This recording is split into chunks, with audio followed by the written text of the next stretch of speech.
નમસ્કાર. સનાતન ધર્મ કી જય.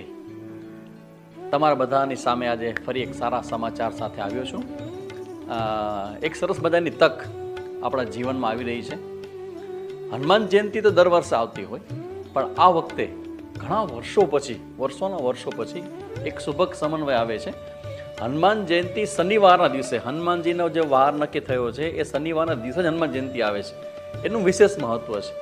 તો એક સુંદર મજાનો પ્રયોગ તુલસીદાસ મહારાજે એની પોતાની આ હનુમાન ચાલીસામાં કહેલું છે. 7 પાઠ કરે જો કોઈ, છૂટઈ બંદી મહાસુખ હોય. 100 વખત હનુમાન ચાલીસાનો પાઠ કરવામાં આવે તો ઘણા બધા પ્રશ્નોમાંથી મુક્તિ મળે.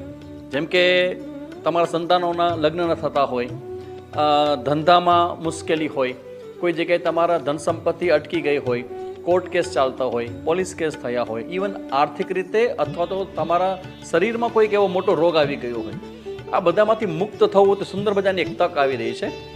શનિવારે 12 તારીખે હનુમાન જયંતિ છે અને એ હનુમાન જયંતિ દિવસે જો કોઈ પણ વ્યક્તિ 100 વખત હનુમાન ચાલીસાનો પાઠ હનુમાનજીની મૂર્તિ કે ફોટો રાખે અને દીવો કરે અને 100 વખત પાઠ લગભગ 3-3.5 કલાક જેવો સમય લાગે અને એ પાઠ કરે સંકલ્પ મૂકીને, તો જરૂરથી હનુમાનજી મહારાજની કૃપાનો અનુભવ થાય. એક સાધુ છું, મારા જીવનનો વ્યક્તિગત અનુભવ છે.